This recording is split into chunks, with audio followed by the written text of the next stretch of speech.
Assalamualaikum warahmatullahi wabarakatuh.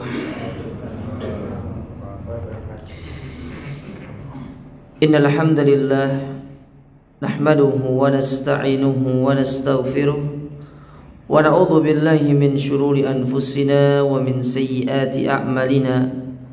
Man yahdihillahu fala mudilla lahu wa may yudlil fala hadiyalah.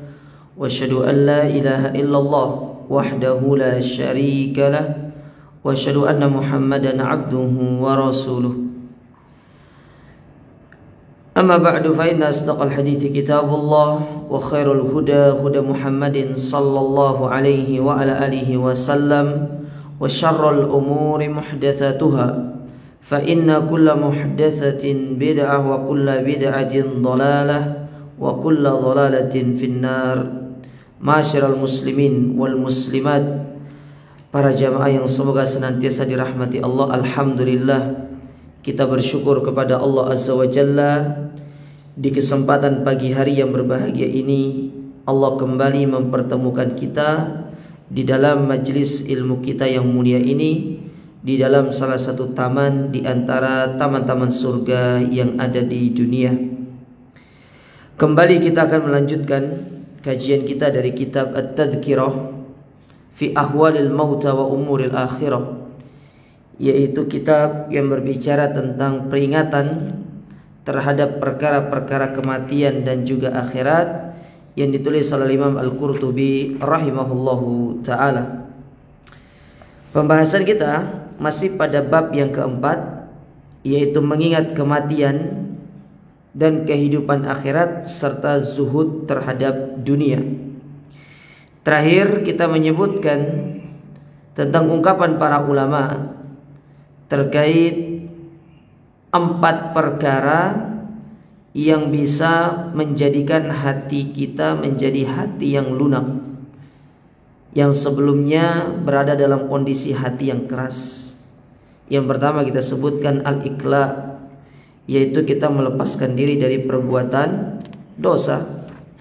Kemudian yang kedua yaitu zikrul maut, kita memperbanyak mengingat kematian. Kemudian yang ketiga yaitu musyahadatul muhtadirin, kita melihat orang-orang yang sedang dalam kondisi sakaratul maut. Ya, yang keempatnya belum. Nah, kita bacakan di sini terlebih dahulu. Berkata Imam Al-Qurtubi rahimahullahu taala, beliau mengatakan wa hadhihi salasatu umurin yang bagi liman qasa qalbuhu. Ketiga perkara ini, yaitu melepaskan diri dari dosa, atau kita itu menjauhkan diri dari orang-orang yang ada di sekitar kita, untuk kita mengingat akan dosa-dosa kita. Kemudian kita mengingat kematian, lalu melihat orang-orang yang dalam kondisi sakaratul maut. Seharusnya ada dalam diri kita dalam rangka untuk mengobati hati kita yang keras. Walazimahu dzanbahu, dan hal tersebut dapat menjadikan kita terlepas dari perbuatan dosa. An yasta'ina biha ala dawa'i da'ihi, dan bisa mengobati segala macam penyakit yang ada di dalam hati-hati kita. Lalu kata beliau, kalau sekiranya ketiga perkara ini tidak mampu, tidak bisa menjadikan kita lepas dari godaan-godaan syaitan, dari perangkap-perangkap syaitan, tidak bisa menjadikan hati kita menjadi hati yang lunak, hati yang lembut, tetap berada pada kondisi hati yang keras, maka beliau mengatakan, maka perkara yang keempat yang perlu untuk kita lakukan adalah faziyaratu kuburil mauta, yaitu mengunjungi kuburan yang dimana di situ terdapat orang-orang yang sudah meninggal. Nah, itu perkara yang keempat. Kalau tadi kan yang pertama ya kita menyendiri, yang kedua mengingat kematian, yang ketiga melihat orang yang sedang sakaratul maut. Tapi ini jarang terjadi. Kalau ketiga perkara ini tidak bisa membuat hati kita menjadi hati yang lembut, tidak bisa mengobati hati yang keras di dalam diri kita, maka perkara yang keempat itu kita disuruh pergi ke kuburan. Ya, pergi ke kuburan, lihat orang mati, lihat orang yang sudah pergi mendahului kita. Ya, dalam rangka untuk mengobati hati kita. Walidzalika qala alaihi salatu wassalam, oleh karenanya Nabi alaihi salatu wassalam pernah bersabda, zurul kuburo, ziarahilah kubur, fa innaha tudzakkirul mauta wal akhirah, karena dengan kita menziarahi kubur dapat menjadikan kita mengingat kematian dan akhirat. Kita pasti akan sadar kalau kita itu akan mati. Yang kedua, kita akan mengingat perkara akhirat, bahwasanya perkara akhirat itu perkara yang sangat panjang, butuh persiapan. Tidak hanya dengan sekedar angan-angan, tapi butuh yang namanya persiapan yang matang. Sering kita ulangi, kehidupan dunia itu sebentar, sementara kehidupan akhirat itu sangat panjang. Nabi saja meninggal 14 abad yang lalu. Ya.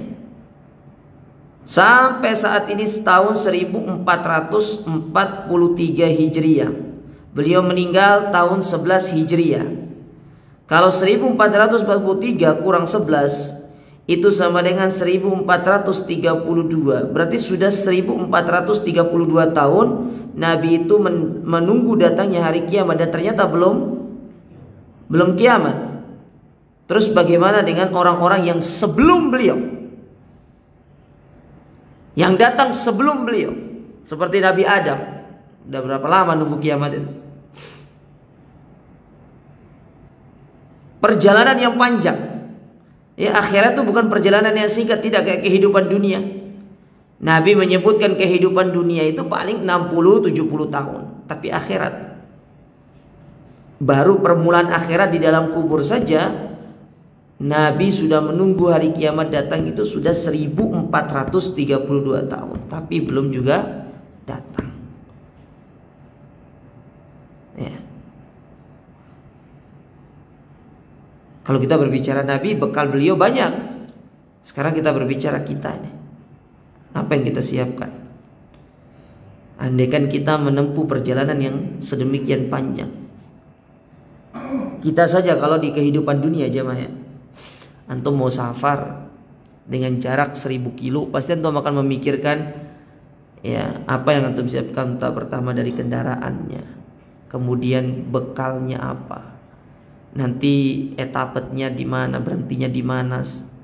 Berpikir seperti itu. Kita kehidupan dunia kita berpikir demikian secara detail. Ya, padahal jarak yang akan kita tempuh tidak jauh kok, cuma mungkin paling 1000 kilo lah. Ya, 1000 kilo. Atau mungkin kita yang hidup di Jawa ini ya, kita mikirnya dari Jakarta balik ke kampung halaman. Taruhlah kampung halaman paling jauh Banyuwangi lah. Ya, itu kira sekitar 1000 kilo lah, segitulah dari Jakarta ke Banyuwangi misalkan. Kita pasti akan mikir, oh nanti berhentinya di sini, ngisi bahan bakarnya di sini, begini. Yang kita butuhkan ini segala macam. Padahal itu hanya sebentar. 1000 kilo tuh tidak jauh kok kalau dibandingkan kehidupan akhirat. Ya. 1000 kilo tuh dekat. Apalagi kalau naik bus tinggal tidur di atasnya tuh. Naik pesawat lebih dekat lagi. Ya. Kita mempersiapkan bekal. Nah sekarang gimana kehidupan akhirat ini? Ya. Panjang, tidak pendek. Kita ambil dari Nabi saja, sampai saat ini belum datangnya hari kiamat.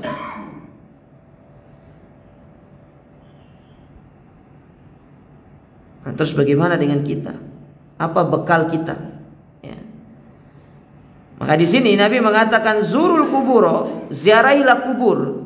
Dan ingat ya, menziarahinya dalam kondisi yang syar'i, bukan dalam kondisi yang tidak syar'i. Ya. Karena di sini jelas Nabi itu suruh pergi ke kuburan untuk mengingat mati, bukan ngalap berkah. Jelas lah di sini itu. Nabi itu suruh kita ke kuburan bukan untuk ngalap berkah, bukan untuk doa istighosa, bukan.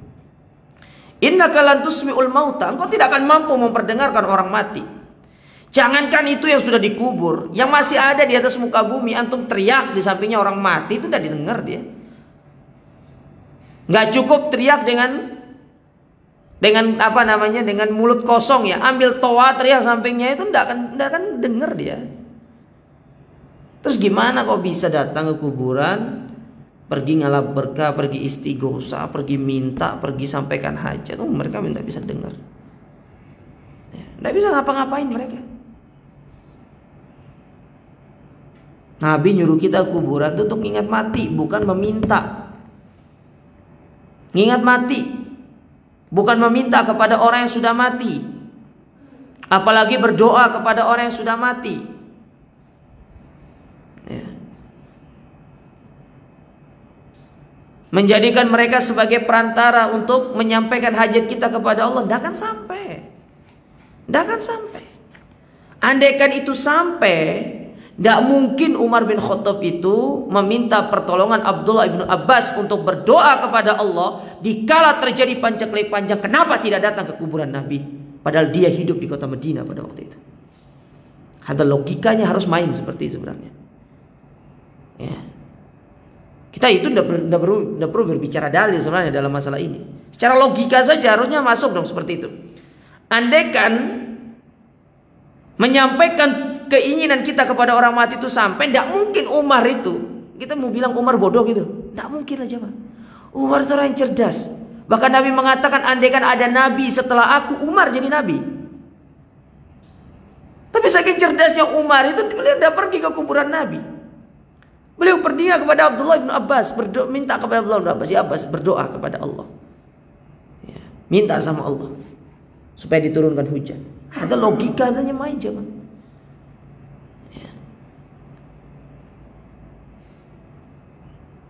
Datang orang-orang belakangan, ya, membodohi umat dengan mengatakan, mereka orang soleh. Mereka apa? Pertanyaan saya, kurang soleh apa Nabi itu? Kurang soleh apa Nabi itu? Tidak ada orang lebih soleh daripada Nabi SAW. Innahu atqakum, kita Nabi itu paling mulia di atas muka bumi. Bukan hanya dari umat beliau, dari seluruh manusia di atas muka bumi yang pernah hidup, Nabi itu manusia yang paling mulia. Dari kalangan para Nabi, beliau yang paling mulia. Kurang apa Nabi? Tapi Umar tidak pergi kepada Nabi SAW. Ya. Kita itu disuruh ke kuburan itu ingat mati, bukan minta kepada orang mati.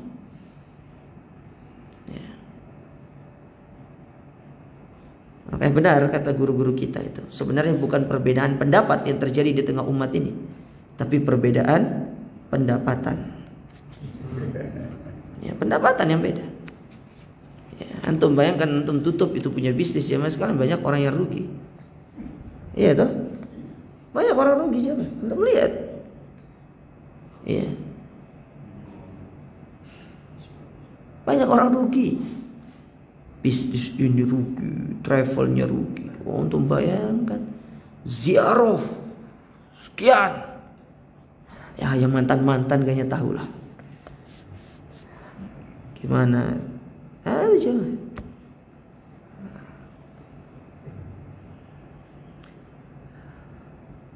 Kemudian di antara manfaat menziarahi kubur, wa tuzahidu fid dunya, menjadikan kita zuhud terhadap dunia. Ingat, zuhud versinya syariat, bukan versinya orang sufi.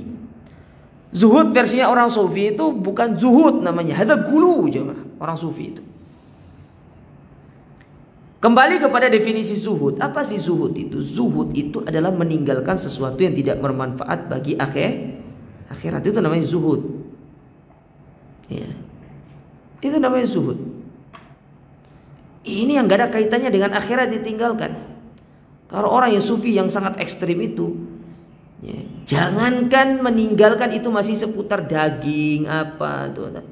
Istri mereka tuh ditinggalkan sama mereka. Karena bagi mereka istri ini menghalangi mereka untuk beribadah kepada Allah. Padahal kita tahu pernikahan itu merupakan ibadah yang paling panjang.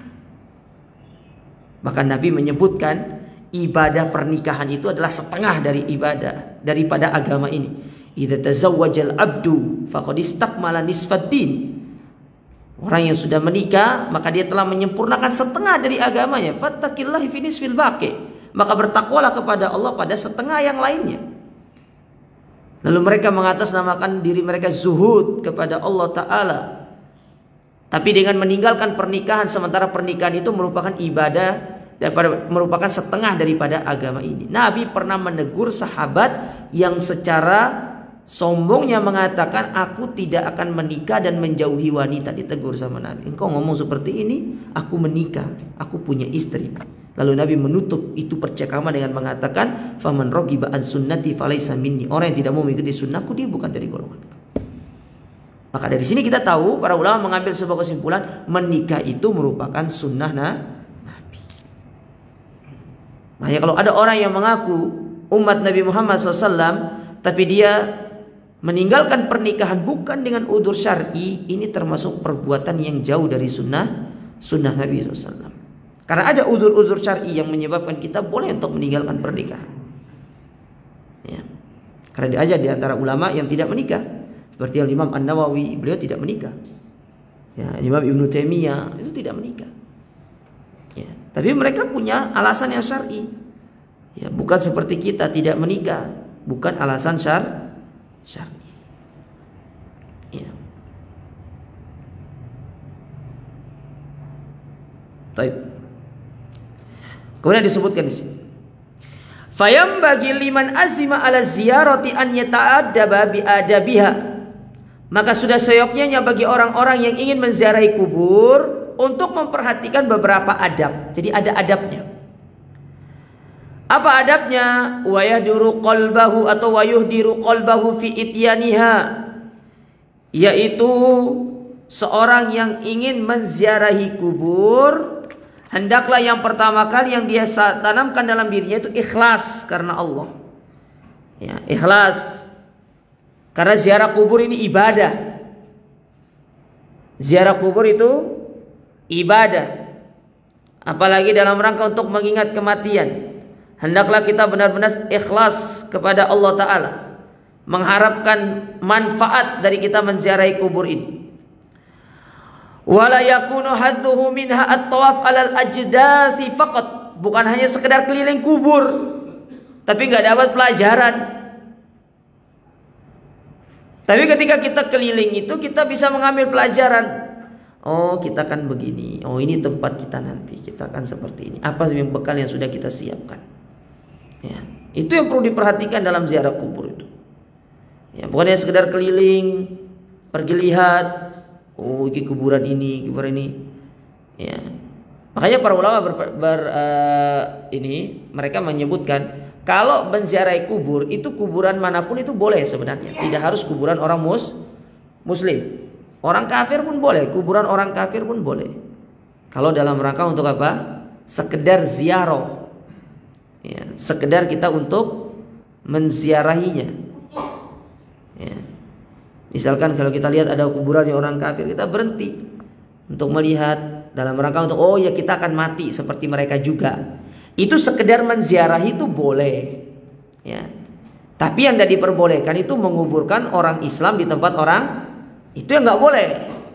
Kalau sekedar menziarahi kubur orang kafir dalam rangka mengambil pelajaran nggak ada masalah.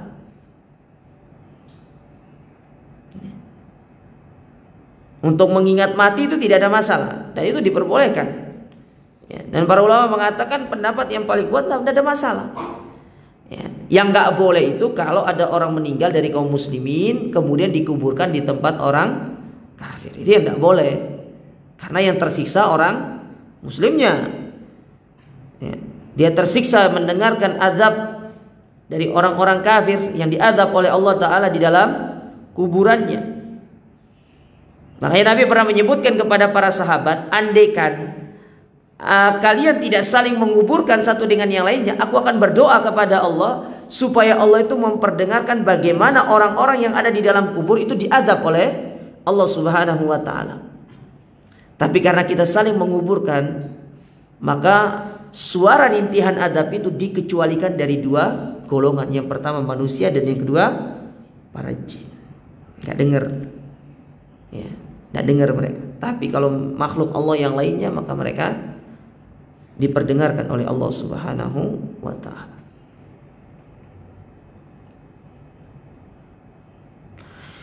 Fa inna hadhihi halata tusyarikuhu fiha al-bahima. Kalau hanya ke kuburan itu sekedar keliling, kata Imam Al-Qurtubi, sekedar keliling ya, cuma keliling doang gitu kan, seperti keliling lapangan gitu. Maka ini seperti binatang ternak, gak ada bedanya. Ya, gak ada bedanya. Binatang ternak ya kalau masuk satu lapangan, satu tanah lapang itu ngeliling ya gitu-gitu aja, nggak ada manfaatnya. Nah kita kalau masuk kuburan bukannya sekedar keliling, pengen pergi lihat kuburan, bukan hanya itu, tapi benar-benar kita ini ingin mengambil pelajaran gitu loh. Ya. Mengambil pelajaran.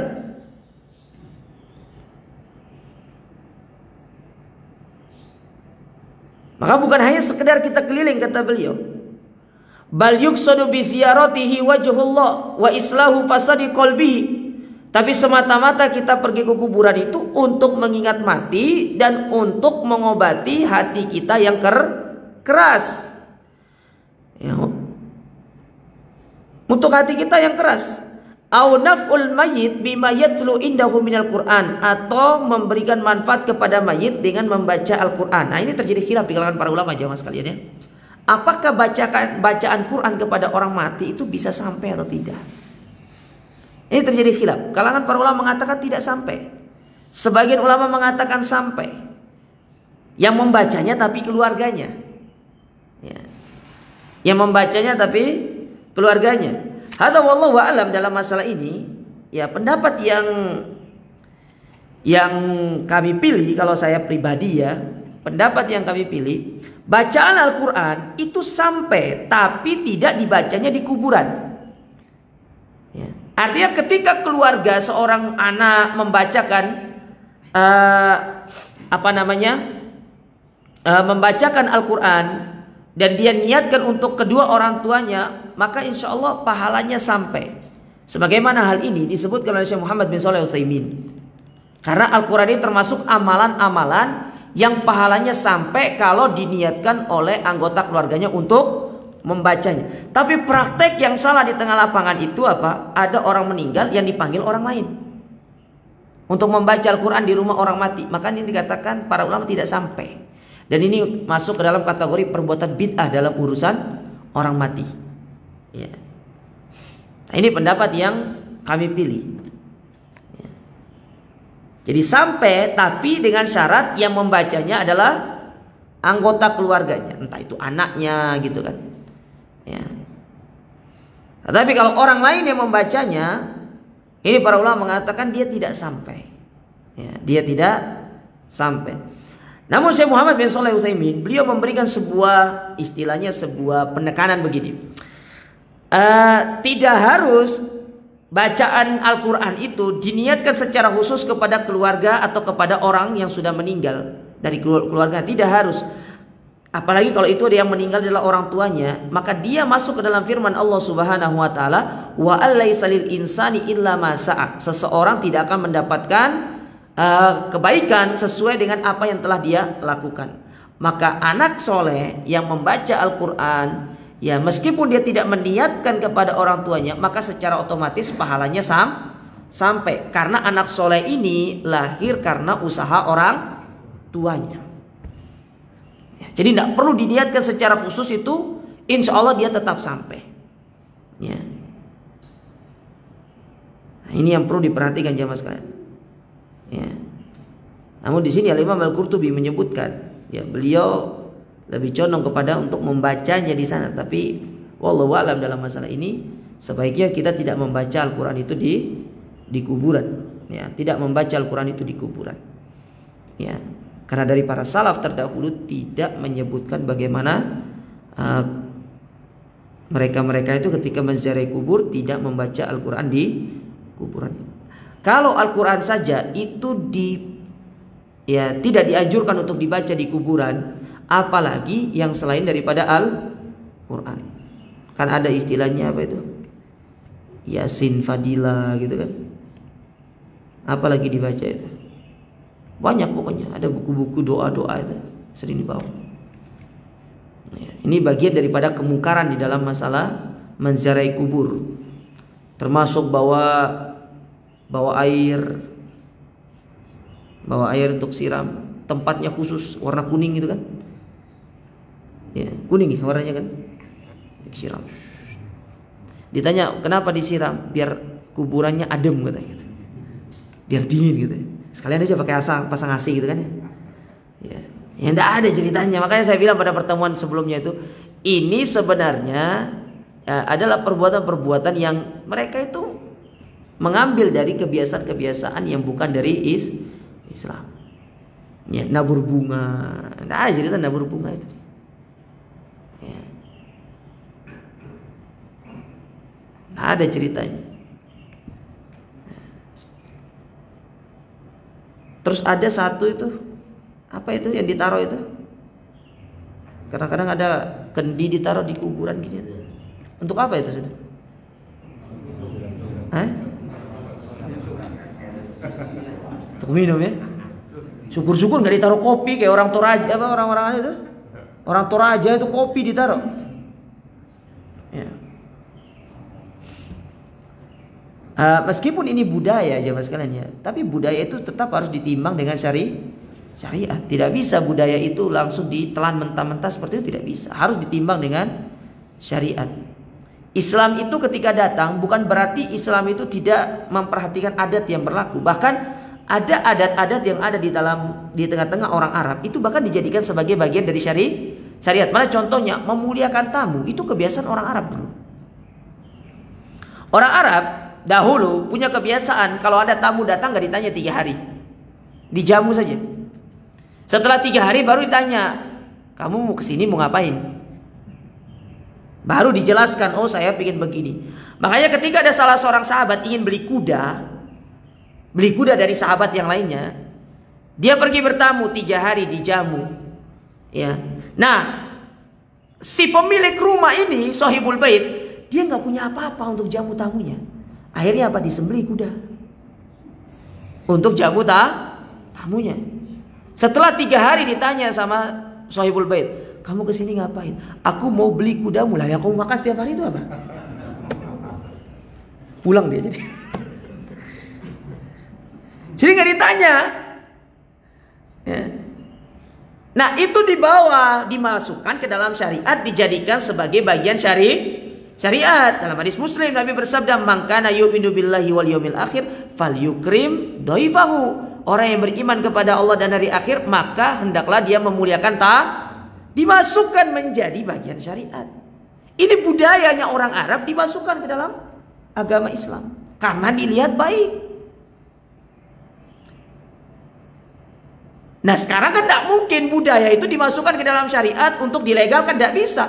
Tapi bagaimana caranya? Dilihat apakah dia bertentangan dengan syariat atau tidak. Kalau tidak bertentangan, tidak ada masalah. Ya, silakan untuk dilakukan. Tapi kalau dia bertentangan dengan syariat, maka yang didahulukan adalah tetap syariat. Budaya ditinggalkan. Ya. Contoh misalkan budaya kita ya, adat kita yang tidak dilarang oleh syariat dalam masalah mahar pernikahan. Orang Jawa, Sumatera, Sulawesi itu beda dalam masalah mahar. Ya, betul kan? Beda, nggak sama. Ya. Tidak sama dalam masalah mahar. Tapi secara syariat, nah syariat hanya memberikan sebuah batasan. Pernikahan yang bagus adalah pernikahan yang maharnya tidak terlalu Tapi bukan berarti dari hadis ini itu melarang kita itu untuk mematok Tidak dilarang, silahkan. Fadol. Tapi masuk akal lah gitu kan. Secara ya bisa diterima oleh akal. Ini enggak. Ya pas-pasan tapi maharnya, aku ingin nikah sama anak saya. Paling enggak kau punya uang itu ya 100 juta uangnya tok, belum seserahannya gitu. Ya kalau anaknya enggak bagus ya enggak apa-apa ya kan. Anaknya hafal 30 juz itu kan. Tidak ada masalah. Ya. Tapi Nabi syariat hanya memberikan patokan.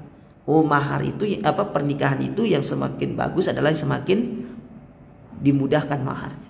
Tapi silakan Anda mematok mahar, silakan, tidak ada masalah. Anda ingin mengambil kebudayaan budayanya orang tempat tinggal atau asli Anda, tidak ada masalah, tidak ada yang larang. Tapi syariat hanya memberikan batasan. Tidak menetapkan secara nominal. Enggak. Buktinya banyak orang yang menikah hanya kupinang kau dengan bismillah gitu kan. Maharnya surat Al-Fatihah banyak. Banyak seperti maharnya mushaf, maharnya ini sekarang. Banyak. Kadang yang sering keliru itu jamaah, mahar itu diambil sama suaminya lagi. Mahar itu sudah punya istri. Kalau antum pengen ambil, minjem namanya. Dan harus dikembalikan. Nah, ini yang salah dalam dosa. Taib. Nah, itu contoh adat, tidak ada masalah selama tidak melanggar syariat. Nah, ini kebanyakan seperti itu jamaah sekalian. Adat didahulukan, syariat ditinggalkan. Nah, ini tidak boleh seperti ini. Ya, tidak boleh seperti ini.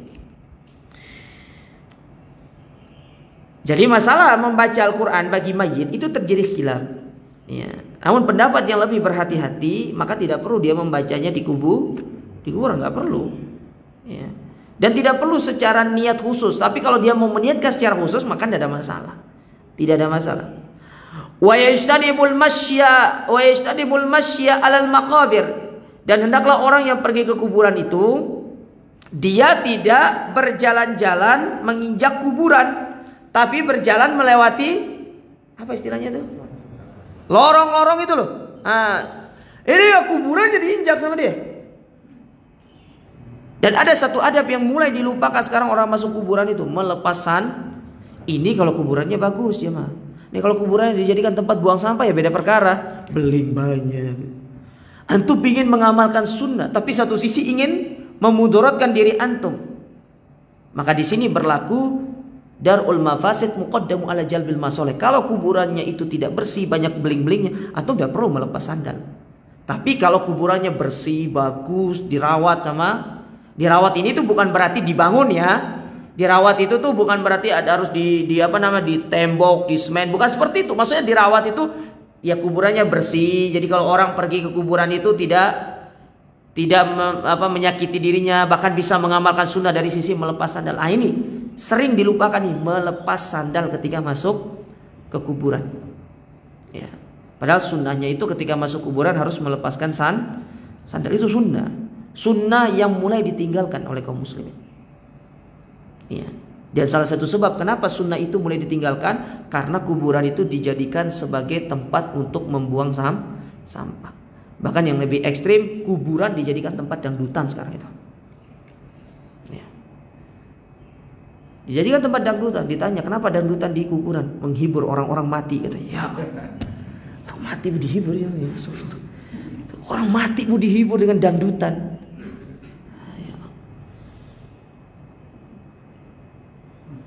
Kalau baca Quran saja di kuburan itu dilarang, apalagi dangdutan. Subhanallah. Nah, inilah kreatifnya orang-orang Indonesia itu. Hanya di negara kita yang kita dapati seperti itu. Antum melihat di negara-negara lain kayaknya nggak ada deh. Ya. Kita berbicara negara kaum muslimin ya, kayaknya nggak ada. Tapi Indonesia ini masya Allah ya. Kreatifnya luar biasa. Kreativitas tanpa batas pokoknya. Wal julus 'alaiha idza dakhala al-maqabir, dan jangan duduk di atas kuburan ketika masuk kubur. Duduk. Ya. Apalagi tidur. Duduk aja tidak boleh.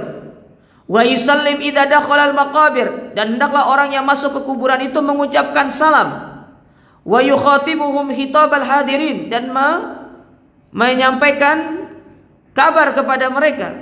Di antara salam yang diperintahkan oleh kita untuk masuk ke dalam kuburan itu, Nabi SAW bersabda, Assalamualaikum dara qaumin mu'minin. Keselamatan bagi kalian wahai orang-orang beriman. Nah, itu diantaranya. Atau dengan kita mengucapkan Assalamu alayka ya ahlad diyar minal mu'minina wal mu'minat wa inna insyaallahu bikum lalahikun. Ya. Nah, itu diantara apa? Salam-salam yang bisa kita sampaikan ketika kita itu berada di atau ketika kita masuk kuburan. Jadi ada adab-adabnya ketika masuk kubur itu. Adabnya itu yaitu tadi masuk ngucapin salam dengan niat untuk mengingat mati, jangan berjalan di kuburan, jangan duduk di atas kuburan, ya. Jangan duduk. Kalaupun kita harus menziarahi kuburan keluarga kita, maka cukup dibersihkan. Kalau dia itu mulai rata dengan tanah, maka cukup ditinggikan dikit untuk diperlihatkan kalau itu ada kuburannya, supaya orang tidak berjalan di atasnya dengan sembarangan. Ya, cukup diberikan tanda sedikit, tidak perlu untuk nanti bawa semen, bawa pasir nanti dibangun. Ya. Karena banyak yang sering bertanya kepada kita, apa hukumnya untuk merapikan kuburan, sekedar memberikan batasan. Maka para ulama dalam masalah ini sangat berhati-hati, mereka tetap menyebut itu sebagai bentuk membangun di atas kuburan. Sekedar memberikan itu loh, apa istilahnya itu? Batasan toh. Jadi bukan membangun nanti, enggak, hanya sekedar dibatasi supaya kuburannya rapi. Maka kita katakan tidak perlu. Itu tetap masuk ke dalam kategori membangun di atas kuburan. Antum taruh paping gitu loh, sampingnya itu gini kan. Nah, supaya misalnya ini kuburan, nah ini paping nih, keliling paping kayak gini. Taruh paping. Ini para ulama dalam masalah ini itu tetap dikatakan membangun di atas kuburan. Ya. Antum kan pernah lihat kuburan Baqi itu kan? Kuburan Baqi itu nggak ada ininya. Ya. Tidak ada. Ya. Hanya dinaikin dikit, digunduk. Ya. Seperti mungkin seperti punuk onta itu naiknya itu. Ya, supaya kita tahu kalau itu adalah kuburan. Dan ketika kita masuk ke dalam kuburan mungkin mengantarkan jenazah, kita tidak melewatinya. Ya, ini yang perlu diperhatikan, benar diperhatikan ya. Baik, kita masuk ke bab berikutnya di sini, masih dalam bab 4. Tapi Imam Al-Qurtubi memberikan bab yang baru, babun minhu ma yuqalu inda dukhulil maqabir wa jawazil buka indaha. Bab ketika masuk kuburan dan dibolehkannya untuk menangis di kuburan. Nah, ini ada bab diperbolehkan untuk menangis di kuburan. Ya, kita baca terlebih dahulu biar kita paham apa maksudnya Imam Al-Qurtubi. An Buraidah bin Husayb, dari Buraidah bin Husayb radhiyallahu taala an. Qala, beliau berkata, qala Rasulullah sallallahu alaihi wasallam, bahwasanya Nabi sallallahu alaihi wasallam bersabda, nahaitukum an ziyaratil kubur. Dahulu aku melarang kalian untuk menziarahi kubur. Fazuruha, sekarang ziarahilah. Fa inna fi ziyaratiha tadzakkiratan atau tadhkiratun. Karena dalam kita menziarahi kubur itu ada sebuah peringatan untuk kita. Ya, sebuah nasihat yang bisa kita ambil. Wa anhu aidan, dan dari Buraidah ani Nabi sallallahu alaihi wasallam qol, bahwasanya Nabi SAW bersabda, man arada an yazura qabran, barang siapa yang ingin menziarahi satu kuburan, falyazurhu, maka hendaklah dia menziarahinya, wala taqulu hujron, dan ketika dia menziarahi kuburan tersebut janganlah dia berkata dengan perkataan-perkataan yang buruk. Jadi kalau pas di kuburan itu tidak boleh ngobrol yang aneh-aneh.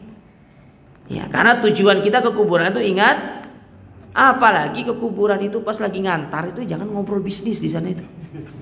Ketemu sama konco, ya, bakher. Ya apa bisnis sih?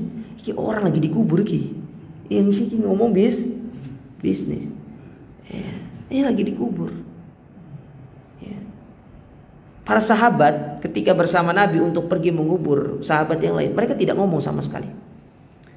Apalagi mereka itu ketika mendengarkan khutbahnya Nabi, sekedar nasihat ketika di kuburan, itu penting jemaah sekalian. Ya.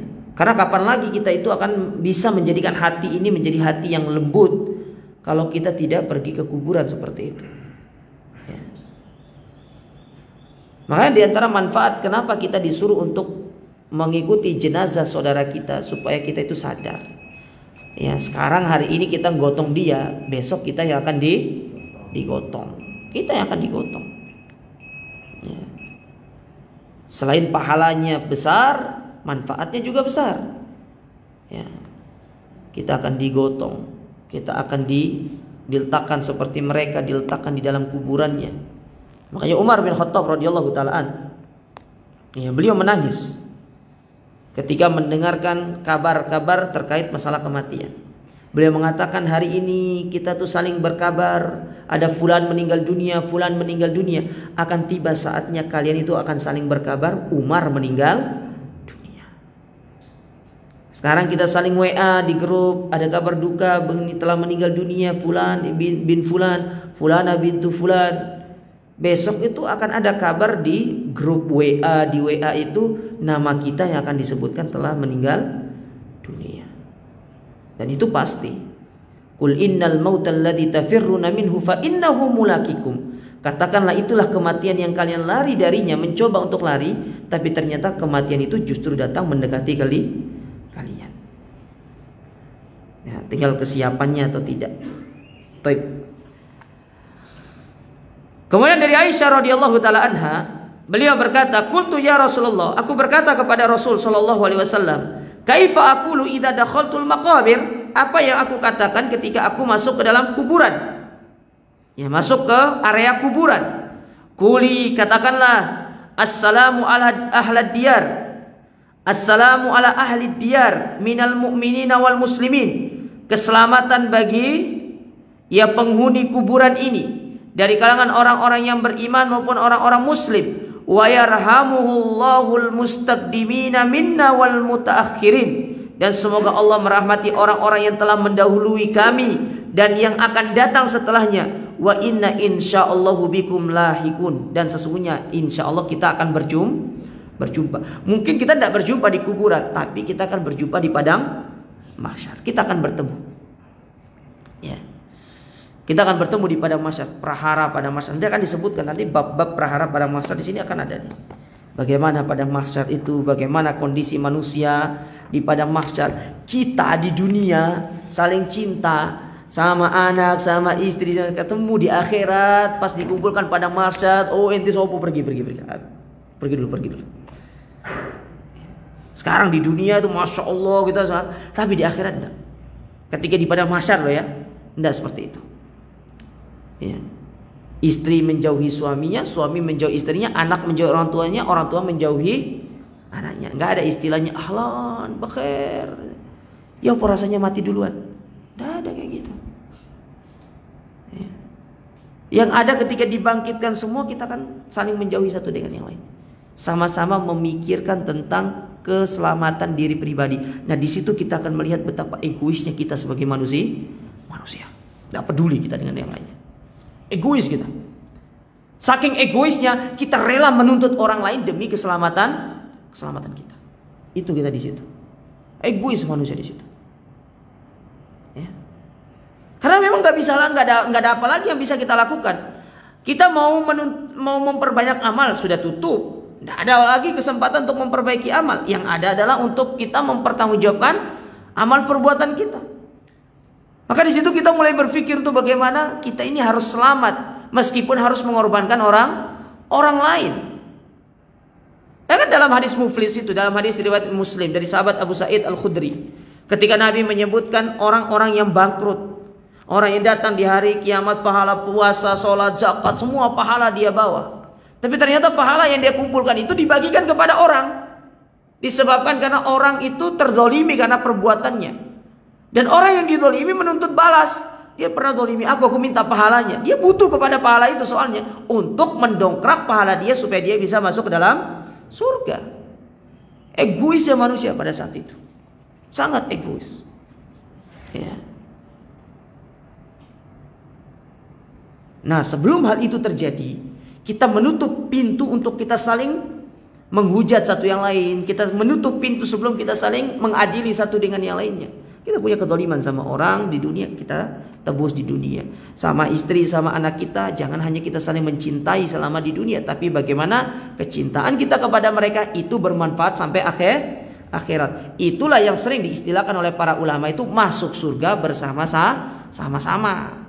Jadi masuk surga itu jangan sendiri, tapi gandeng tangan keluarga kita ini untuk sama-sama kita berjalan. Sebagaimana kita di dunia kita sering bergandengan tangan berjalan. Nah, itu dibawa untuk masuk ke akhirat. Ya, masuk ke akhirat. Bukan hanya di dunia, kebersamaan itu bukan hanya di dunia jemaah. Tapi yang paling penting kebersamaan itu tatkala kita berada di akhirat kelak. Itu kebersamaan yang hakiki. Ya. Di dunia itu bukan kebersamaan yang hakiki, di akhirat baru. Nah, kita akan bertemu sebagaimana Nabi mengatakan di sini, wa inna insyaallahu bikum lahikun. Insyaallah kita akan pasti berjumpa. Cepat atau lambat kita pasti akan berjumpa.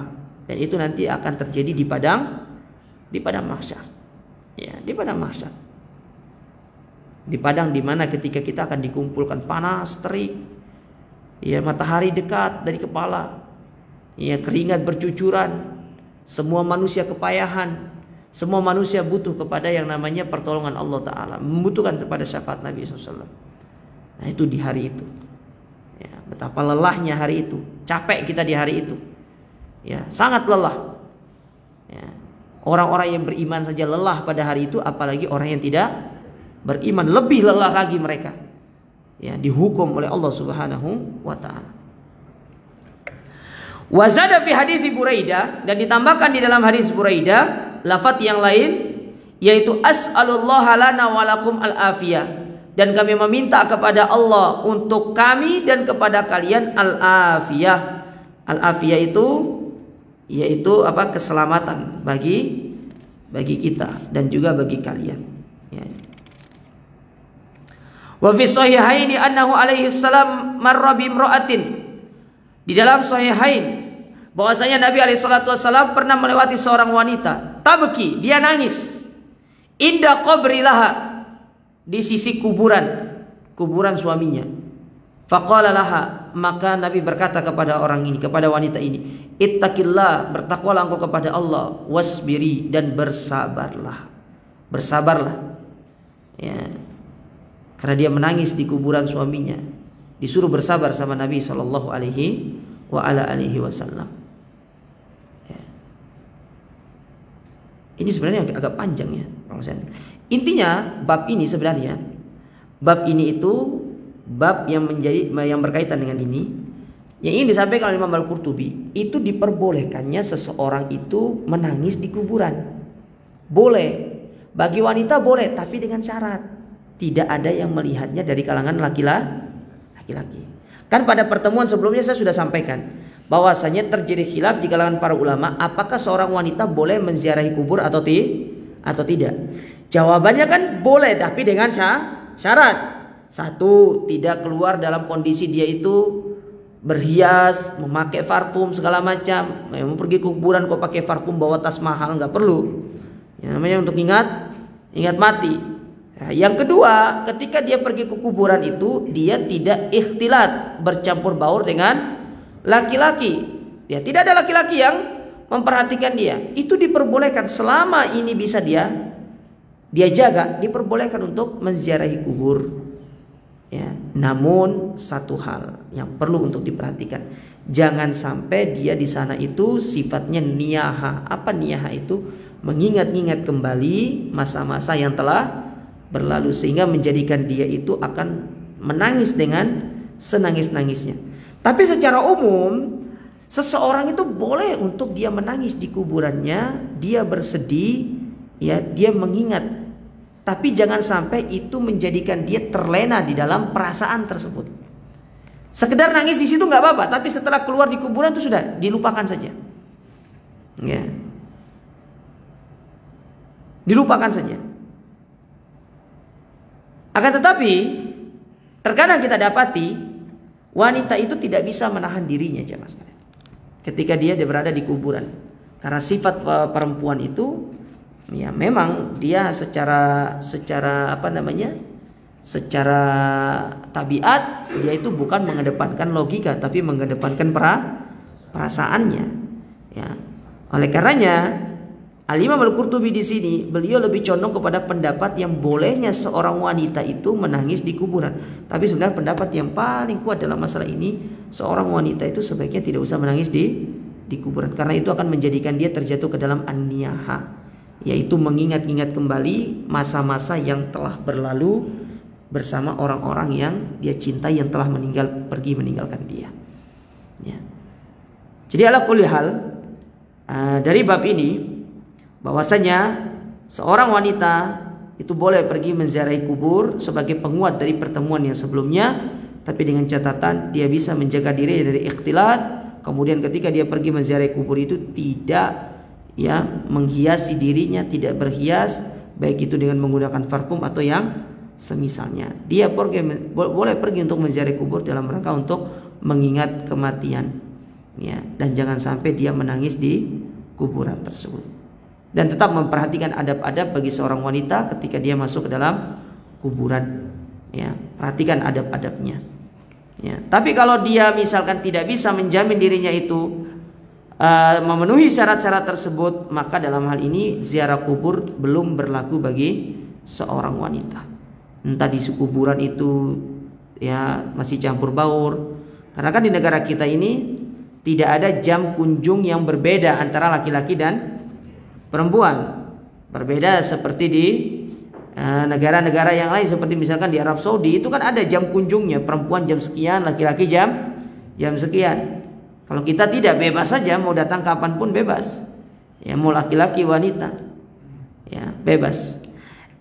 Tapi di antara yang ingin saya tekankan juga berkaitan dengan masalah kuburan ini, ziarah kubur, bahwasanya menziarah kubur itu boleh kapanpun tanpa harus mengkhususkan waktu tertentu. Mana contohnya? Ini sebentar lagi kita mau puasa nih. Ada istilah dalam orang-orang kita tuh ziarah kubur sebelum Ramadan, itu apa istilahnya? Apa? Saya mau tanya dulu, manfaatnya apa sih itu tuh? Apa tujuannya pergi ziarah kubur sebelum puasa itu?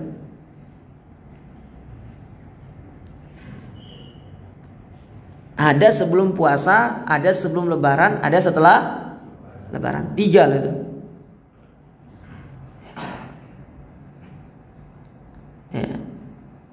Maka kita katakan, ketika kita mengkhususkan waktu untuk ziarah kubur pada waktu-waktu ini hanya sebelum puasa, kemudian sebelum lebaran, lalu setelah lebaran, maka kita katakan ini termasuk bentuk ziarah kubur yang terlarang karena masuk ke dalam kategori perbuatan bid'ah dalam urusan agama. Yang bid'ahnya itu bukan ziarah kuburnya, tapi menghususkan waktunya. Itu yang bid'ahnya itu. Bukan ziarah kuburnya, tapi menghususkan waktunya, itu yang dilarang. Karena ketika antum menghususkan waktu dengan suatu ibadah tertentu, butuh dalil. Nah, itu masalahnya. Butuh dalil. Sekali lagi kita katakan ziarah kubur itu ibadah, tapi syariat menetapkan boleh dilakukan kapanpun. Ketika antum mengkhususkan waktunya hanya sebelum lebaran, setelah lebaran, atau sebelum puasa, maka ini butuh lagi dalil untuk memperkuat bahwasanya hal tersebut disyariatkan. Tapi masalahnya tidak ada dalil yang menjelaskan seperti itu. Tidak ada dalil yang mengatakan kita itu menziarah kubur pada waktu tertentu, tidak. Dan ini sudah menjadi budaya di tengah masyarakat kita. Maka ini yang perlu untuk kita luruskan. Ziarah kubur itu boleh kapanpun, tapi kalau mengkhususkan waktunya itu yang terlarang, itu yang tidak diperbolehkan. Itu yang tidak diperbolehkan. Bahkan dalam masalah ini para ulama menyebutkan apa? Kalau ada orang mau pergi umroh saja, niatnya utamanya itu ziarah kubur kepada kuburan Nabi, itu dilarang. Karena ziarah kubur atau ziarah kepada kuburan Nabi itu sebagai sampingan, itu bukan niat utamanya. Kalau niat utamanya dia berangkat dari Indonesia ke sana untuk ziarah kubur, masuk ke dalam kategori perjalanan yang dilarang.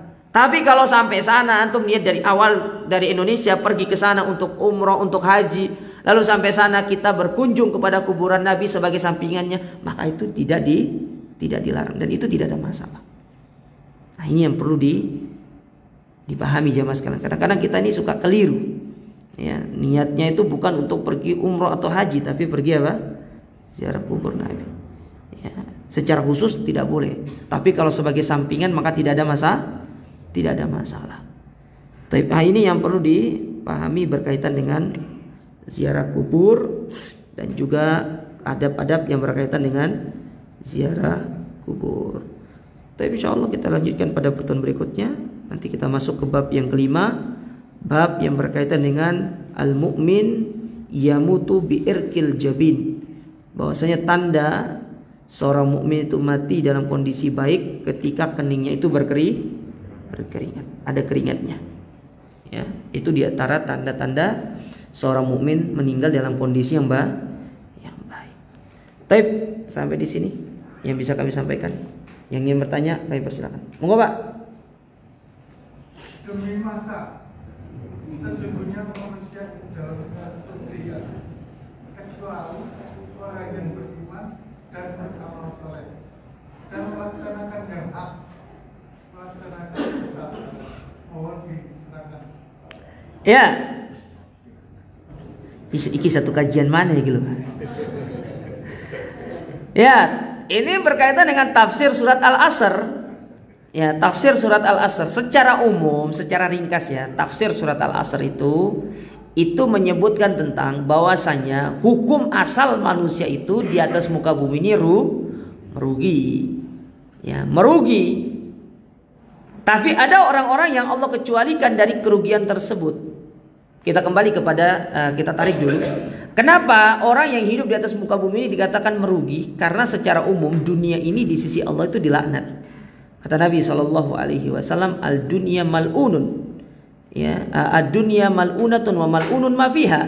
Dunia ini terlaknat dan apa-apa yang ada di dalamnya pun terlaknat kecuali zikrullah wa mawala wa alimun wa muta'allimun, kecuali orang-orang yang berzikir kepada Allah, kemudian dia saling mengingatkan, lalu dia mengajar ataupun dia mempelajari kebaikan. Itu hukum asalnya. Dunia ini terlaknat. Makanya kalau antum buka Al-Quranul Karim jamaah, tidak ada satu ayat pun yang menyebutkan dunia itu pada tempat yang indah. Allah itu selalu menyebutkan dunia ini pada tempat yang tidak baik. Terus kenapa kita hidup di dunia, Ustaz? Kalau memang dunia ini tempat yang tidak baik, ya.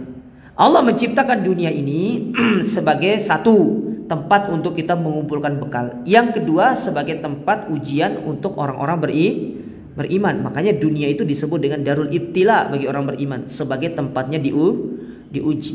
Kita lulus ujian di dunia, maka itu akan memuluskan kita di akhirat. Nah, jadi dunia ini secara hukum asal, ya, hukum asalnya itu adalah perkara yang dipenuhi dengan perkara-perkara yang dibenci oleh Allah Subhanahu wa taala. Tapi Allah menciptakan dunia ini sebagai tempat kita diuji. Ya, makanya kan kita masuk ke dunia ini disebabkan karena Nabi Adam melakukan sebuah kemaksiatan, dikeluarkan dari surga, akhirnya diturunkan ke dunia. Ya, yang mana sebelumnya para ulama itu berselisih pendapat, tapi pendapat yang paling kuat sebelumnya dunia ini itu dihuni oleh para jin sebelumnya, baru diganti oleh manusia. Taib. Kembali ke ayat tadi. Lalu Allah Subhanahu wa taala menurunkan ayat wal asr, demi masa. Ya, para ulama terjadi khilaf dalam pandangan itu, apakah wal asr di situ artinya demi masa ataukah demi waktu asar? Maka pendapat yang kuat ya sama-sama kuat, karena memang asar itu juga bagian daripada masa. Antum buka tafsir Ibnu Katsir disebutkan di situ. Tafsir Ibnu Katsir yang paling gampang itu tafsir Abdurrahman bin Nasir As-Sa'di misalkan. Kalau misalkan susah baca yang bahasa Arab, sekarang tuh gampang, ada tafsirnya Ustaz Firanda, itu kan bagus tafsirnya beliau itu. Ya. Nah, di situ terjadi khilaf dalam pengertian itu. Apakah wal asar di situ artinya demi masa ataukah demi waktu asar? Jawabannya ya sama-sama saling menguatkan, karena asar itu bagian dari masa. Ada pula yang mengartikan wal asar di situ adalah demi umur, karena umur itu bagian daripada masa. Nah, Allah bersumpah dengan masa, bersumpah dengan waktu, yang mana waktu itu penting untuk diperhatikan jamaah sekalian. Ketika seorang itu tidak memperhatikan waktunya, dia masuk ke dalam ayat berikutnya, innal insana lafi khusr. Sesungguhnya manusia itu berada dalam kerugian. Kerugian apa maksudnya? Orang-orang yang tidak bisa memanfaatkan waktunya. Jadi Allah di awal menyebutkan tentang apa? Bersumpah tentang waktu, tentang masa, menunjukkan pentingnya waktu. Nabi bersabda dalam sebuah hadis, iktanim homsan qabla khomsin. Manfaatkan 5 perkara sebelum datang 5 perkara. Dalam hadis yang lain dari Abu Barzah Aslami, Nabi pernah bersabda bahwasanya di antara pertanyaan yang akan ditanya oleh Allah di hari kiamat tentang usia. engkau hidup di dunia sekian tahun, engkau gunakan untuk apa? Itu pertanyaannya. Nah, Allah menguatkan itu di dalam Al-Quran dengan mengatakan demi masa, demi waktu. Waktu itu penting untuk dijaga. Ketika orang-orang tidak menjaga waktunya, dia masuk ke dalam ayat yang kedua. Innal insana lafi khusr. Sesungguhnya manusia itu berada dalam kerugian ketika mereka tidak memanfaatkan waktunya. Lalu Allah berikan solusi. Terus gimana cara memanfaatkan waktu? Allah sebutkan di ayat yang ketiga. Yang pertama, illal ladzina amanu. Yang pertama beriman. Beriman di sini itu maksudnya bertauhid kepada Allah. Karena iman yang benar adalah iman yang dibangun di atas tauhid, meninggalkan perbuatan syirik, beribadah hanya kepada Allah, mengikhlaskan niat semata-mata hanya kepada Allah, tidak riya, tidak sum'ah, pokoknya segala hal-hal yang bisa mengurangi ibadah kita tinggalkan. Itu ciri-ciri orang yang beriman. Ya. Yang kedua, wa amilus solehat. Ya, wa amilus soleh. Kemudian dia beramal soleh. Nah, di sini para ulama menyebutkan ketika Allah menyebutkan iman, setelah itu Allah menyebutkan tentang beramal, ya. Mereka sering bertanya begini, bukankah amal itu bagian daripada iman? Bukankah iman yang baik itu akan membuahkan amal? Ya, pertanyaannya begitu. Kenapa harus lagi disebutkan oleh Allah setelah itu menyebutkan tentang orang-orang yang beramal? Nah, kata para ulama, kenapa Allah menyebutkan lagi tentang amal soleh? Padahal amal soleh itu sudah masuk ke dalam bagian daripada iman. Orang yang baik imannya pasti akan diwujudkan dalam amal soleh. Tapi kenapa Allah menyebutkan lagi tentang amal soleh? Kata mereka, disebabkan amal soleh ini merupakan sesuatu yang perlu untuk diperhatikan. Karena ada orang yang dia itu beriman tapi dia tidak beramal soleh. Jadi disebutkan amal soleh secara tersendiri untuk menunjukkan bagaimana Allah itu perhatian kepada yang namanya amal soleh. Dan dengan amal soleh inilah yang akan bisa menjadikan iman itu bertambah atau berkurang. Iman itu bisa bertambah ketika amal soleh yang kita lakukan semakin banyak. Tapi iman itu bisa berkurang ketika kita meninggalkan yang namanya amal soleh. Dan ini membantah kelompok murji'ah, yang mana orang-orang murji'ah itu mengatakan amal soleh itu bukan bagian daripada iman. Maka kita katakan amal soleh bagian daripada iman. Karena Allah sendiri menyebutkan apa? Illal ladzina amanu wa amilus solihat. Ya, bahwasanya setelah Allah menyebutkan tentang iman, Allah menyebutkan bagian daripada keimanan yaitu amal soleh, supaya kita perhatian terhadap amal soleh. Karena dengan amal soleh itu dapat meningkatkan keimanan kita. Ya. Kemudian yang ketiga Allah sebutkan watawasau bil haq. Apa sih maksudnya watawasau bil haq? Yaitu saling menasihati di atas kebenaran. Inilah yang disebut dengan istilah amar ma'ruf nahi mungkar. Antum melihat kemungkaran, antum larai. Gini jamaah ya, kita itu ada dua hal. Yang pertama, kita tidak boleh mencampuri urusan orang dalam urusan dunia, tapi kita punya kewajiban untuk menasihati mereka dalam urusan agama. Kalau urusan dunia antum tidak usah ikut campur, itu terserah dia. Tapi dalam urusan akhirat, ketika melihat saudara kita melakukan maksiat, kita punya kewajiban untuk mengingatkan dia. Karena Nabi mengatakan, barang siapa yang melihat kemungkaran, hendaklah dia melerai dengan tangannya. Kalau dia tidak mampu dengan lisannya, kalau nggak mampu dengan hatinya. Nah, dalil ini dijadikan sebagai dalil dasar oleh para ulama tentang manusia itu, terutama orang beriman, dia punya kewajiban amar ma'ruf nahi mungkar. Tidak boleh ditinggalkan. Karena kalau ditinggalkan amar ma'ruf nahi mungkar, bisa menyebabkan kita dilaknat oleh Allah sebagaimana Bani Israel itu dilaknat oleh Allah Ta'ala. Seperti yang Allah sebutkan dalam surat Al-Maidah. Ya. Kemudian yang keempat yang Allah sebutkan dalam ayat itu watawasau bis sabr. Apa maksudnya watawasau bis sabr? Dalam berdakwah itu pasti ada yang namanya ketidaknyamanan. Tidak semua yang kita sampaikan itu diterima sama orang. Ya, tidak semua orang itu akan pro kepada kita, pasti akan ada yang kontra. Nah, tatkala kita mendapati orang-orang yang kontra dengan kita, disitulah dibutuhkan yang namanya kesabaran. Nabi ketika beliau berdakwah tidak disenangi sama kaumnya, tidak disenangi sama umatnya, diusir segala macam. Apa jawaban Allah Subhanahu wa taala kepada Nabi? Fasbir sabron jamila. Sabarlah engkau wahai Muhammad dengan kesabaran yang indah.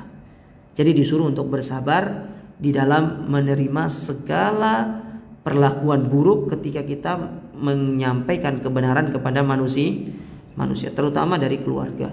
Kadang dari keluarga itu tidak senang sama kita. Kita sampaikan kebenaran, apalagi kalau kita adalah adik misalkan yang paling kecil. Ya, kadang-kadang kita suka didiskreditkan, kamu itu ya paling kecil loh di sini itu. Kamu tuh harus dengar kata kita begini. Kadang-kadang seperti itu. Ya, kamu tuh begini. Apalagi kalau kita menyampaikan kepada orang yang lebih tua dari kita, kepada om kita, kepada ini kita, kepada bapak ibu kita. Ya. Kadang-kadang mereka itu suka mengatakan, kamu itu ya masih bau kencur katanya. Ya. Syukur-syukur masih bau kencur gitu kan ya. Ya. Banyak seperti itu. Nah, kadang-kadang itu yang bisa menjadikan kita itu apa? Merasa kayak down gitu. Ketika kita mendapati kondisi demikian jamaah sekalian, yang perlu kita ingat ketika kita menasihati orang tidak senang sama kita, apalagi yang kita nasihati adalah kebaikan, maka yakinilah berarti memang itulah yang dijanjikan oleh Allah bagi orang-orang yang menyebarkan kebaikan. Pasti akan ada orang yang tidak senang. Ya. Pasti akan ada orang yang tidak senang. Ya. Dan itu sudah menjadi sunnatullah, menjadi hukum Allah Ta'ala. Dimanapun orang menyampaikan kebenaran, itu pasti tidak akan ada yang menyenanginya. Tidak usah kita ngomong dalam masalah agama ya. Dalam masalah dunia saja, ada teman kita semuanya korupsi kecuali kita. Kalau kita bilang gak boleh korupsi, so alim loh. Ya toh? Itu dalam urusan dunia loh seperti itu. Ya. Sudah jangan sosokan lah jadi orang gitu kan. Nah, gitu. Sudah gak apa-apa, gak ada yang tahu kok, kita aja. Seperti itu biasanya. Karena memang seperti itu, kita menyampaikan kebenaran itu. Makanya Nabi SAW mengatakan kepada Abu Dzar Al-Ghifari, ya, qulil haqqa walau kana mur, sampaikanlah kebenaran itu meskipun pahit. Sampaikan. Karena memang kebenaran itu tidak ada yang manis, pahit. Pahit kebenaran itu. Ya. Harus disampaikan. Kebenaran itu ibaratkan obat yang harus diminum oleh orang-orang yang sakit. Nah, kita menyampaikan kebenaran kepada orang karena mereka sakit dan mereka mau nggak mau harus meminum obat tersebut supaya mereka bisa sembuh. Kalau mereka tidak mau meminum obat itu, itulah yang menyebabkan mereka terus berada dalam penyakit. Jadi intinya ayat tersebut, ya, surat itu menunjukkan tentang 4 perkara yang itu bisa menghindarkan kita dari yang namanya kerugian di dunia, di akhirat, di dunia. Ya, kalau kita ingin selamat di dunia ini yang penuh dengan fitnah, kembali kepada ayat tersebut supaya kita benar-benar bisa memanfaatkan usia kita dengan sebaik-baiknya. Wallahu a'lam bishawab. Ini yang bisa saya sampaikan para jamaah sekalian. Semoga bisa bermanfaat. Insyaallah kita lanjutkan pada pertemuan berikutnya. Aku qouli hadza subhanakallahumma rabbana bihamdika asyhadu an la ilaha illa anta astaghfiruka wa atubu ilaik. Wassalamualaikum warahmatullahi wabarakatuh.